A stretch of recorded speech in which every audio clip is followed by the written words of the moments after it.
ओम श्री सद्गुरुदेव भगवान की जय। आज हम आपको भारत के महान संत गुरु नानक देव जी के बारे में बताएंगे। गुरु नानक सिखों के प्रथम गुरु हैं। इनके अनुयायी इन्हें गुरु नानक देव जी, बाबा नानक और नानक शाह नामों से संबोधित करते हैं। लद्दाख व तिब्बत में इन्हें नानक लामा भी कहा जाता है। गुरु नानक अपने व्यक्तित्व में दार्शनिक, योगी, गृहस्थ, धर्म सुधारक, समाज सुधारक, कवि, देशभक्त और विश्व बंधु सभी के गुण समेटे हुए थे। इनका जन्म 15 अप्रैल 1469 ईस्वी में नानकाना साहिब तलवंडी में हुआ था। इनके पिता श्री का नाम कल्याण चंद मेहता कालू है और माता श्री का नाम तृप्ता देवी है एवं सुलक्षणा देवी इनकी धर्म पत्नी का नाम है। इनका जन्म रावी नदी के किनारे स्थित तलवंडी नामक ग्राम में कार्तिक पूर्णिमा को एक खत्री कुल में हुआ था। कुछ विद्वान इनकी जन्म तिथि 15 अप्रैल 1469 मानते हैं, किंतु प्रचलित तिथि कार्तिक पूर्णिमा ही है, जो अक्टूबर-नवंबर में दीपावली के 15 दिन बाद पड़ती है। इनके पिता का नाम कल्याण चंद या मेहता कालू जी था। माता का नाम तृप्ता देवी था। तलवंडी का नाम आगे चलकर नानक के नाम पर ननकाना पड़ गया। इनकी बहन का नाम नानकी था। बचपन से इनमें प्रखर बुद्धि के लक्षण दिखाई देने लगे थे। लड़कपन ही से ये सांसारिक विषयों से उदासीन रहा करते थे। पढ़ने लिखने में इनका मन नहीं लगा। 7 से 8 साल की उम्र में स्कूल छूट गया, क्योंकि भगवत प्राप्ति के संबंध में इनके प्रश्नों के आगे अध्यापक ने हार मान ली थी तथा वे इन्हें ससम्मान घर छोड़ने आ गए।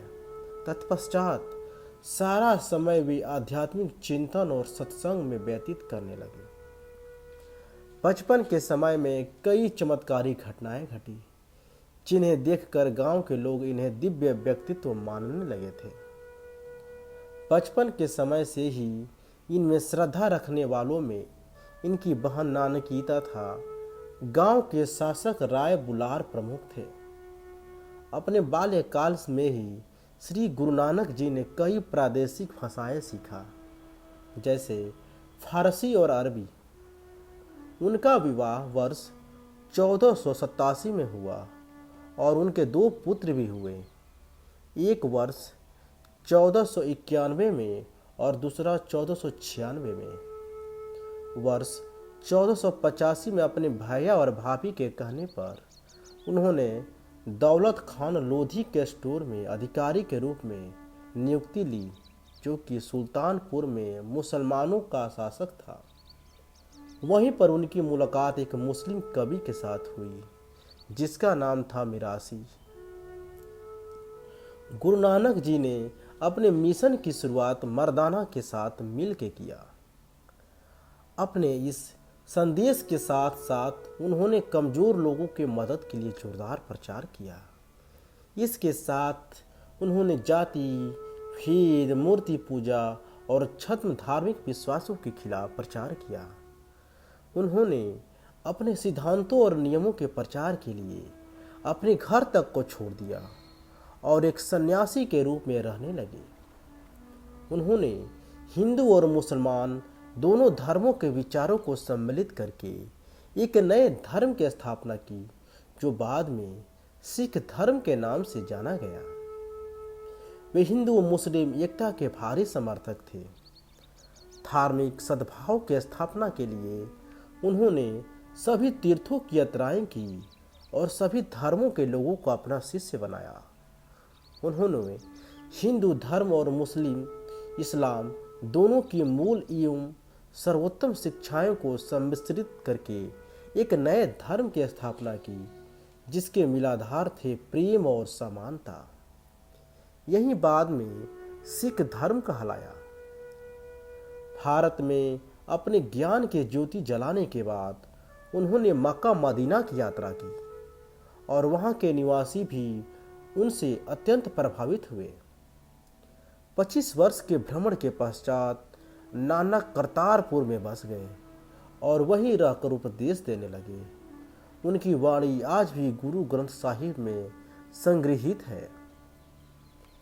गुरु नानक जी का जन्म स्थान इस समय पाकिस्तान में है, जिसे अब नानकाना के नाम से जाना जाता है। गुरु नानक देव जी का विवाह 16 वर्ष की अवस्था में सुलखनी नामक कन्या के साथ हुआ था।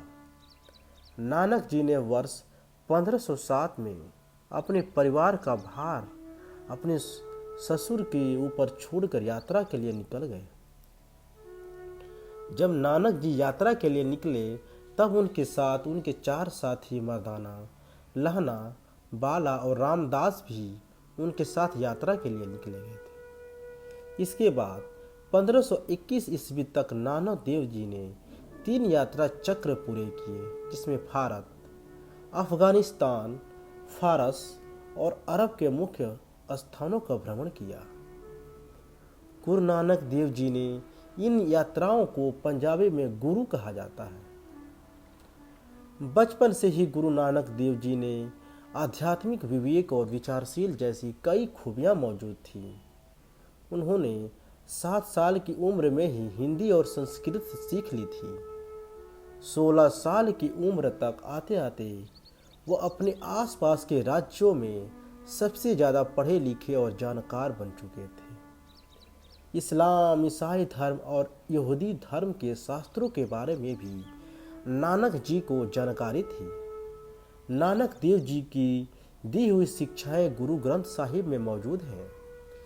गुरु नानक साहब का मानना था कि प्रत्येक व्यक्ति के समीप भगवान का निवास होता है, इसीलिए हमें धर्म, जाति, लिंग, राज्य के आधार पर एक दूसरे से भेदभाव नहीं करना चाहिए।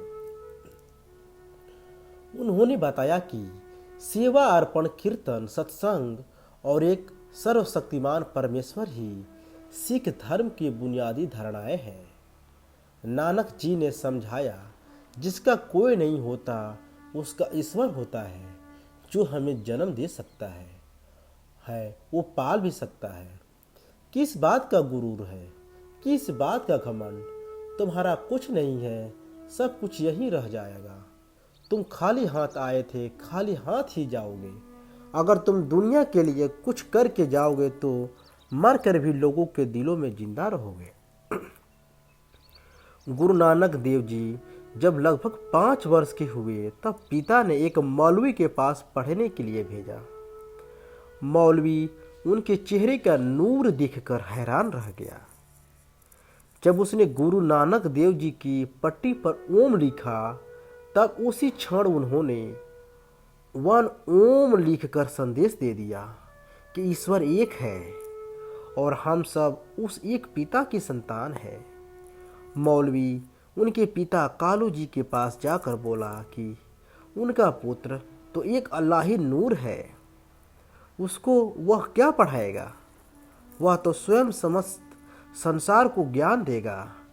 भविष्यवाणी सत्य सिद्ध हुई। थोड़ा बड़े होने पर जब पिता ने गुरु नानक को धनार्जन के लिए प्रोत्साहित किया तो उनका मन नहीं लगा। फिर लगभग 16 वर्ष की आयु में उनका विवाह हो गया। 2 पुत्र हुए, लेकिन परिवार का मोह उन्हें बांध न सका।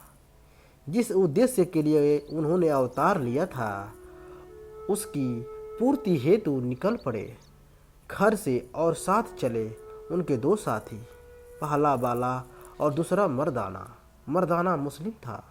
गुरु नानक ने समाज को संदेश दिया कि जाति पाति और संप्रदाय से अधिक महत्वपूर्ण होता है मानव से प्रेम, क्योंकि एक पिता एकस के हम बारिक। मक्के में मुसलमानों का एक प्रसिद्ध पूजा स्थान है जिसे काबा कहते हैं। गुरु जी रात के समय काबे की तरफ विराज गए। तब जियो ने गुस्से में आकर गुरु जी से कहा कि तू कौन है, तू कौन काफिर है जो खुदा के घर की तरफ पैर पसार कर सोया हुआ है।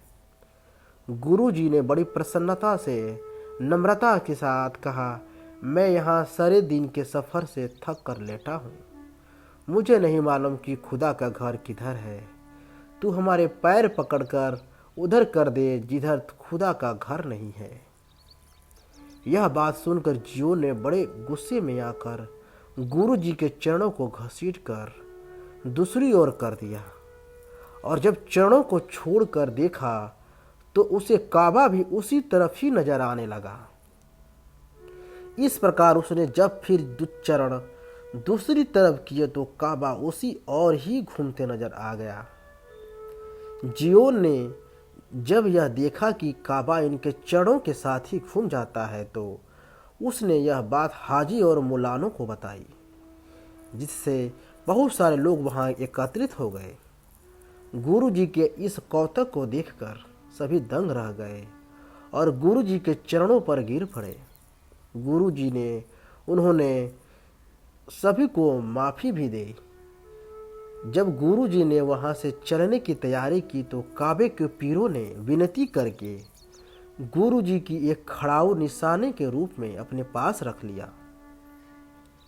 एक दिन के अनुसार गुरु नानक नित्य प्रातः बेई नदी में स्नान करने जाया करते थे। एक दिन वे स्नान करने के बाद वन में ध्यान लगाने के लिए गए और उन्हें वहां परमात्मा का साक्षात्कार हुआ। परमात्मा ने उन्हें अमृत पिलाया और कहा, मैं सदैव तुम्हारे साथ हूँ। मैंने तुम्हें आनंदित किया है। जो तुम्हारे संपर्क में आएंगे वे भी आनंदित होंगे। जाओ, नाम में रहो, दान दो, उपासना करो, स्वयं नाम लो और दूसरों से भी नाम स्मरण कराओ। इस घटना के पश्चात वे अपने परिवार का भार अपने ससुर मुल्ला को सौंप कर विचरण करने निकल पड़े और धर्म का प्रचार करने लगे। गुरुजी ने इन उपदेशों को अपने जीवन में अमल में लाकर स्वयं एक आदर्श बन सामाजिक सद्भाव की मिसाल कायम की। उन्होंने लंगर की परंपरा चलाई, जहां छूत लोग, जिनके समीप से उच्च जाति के लोग बचने की कोशिश करते थे, उच्च जाति वालों के साथ बैठकर एक पंक्ति में बैठकर भोजन करते थे।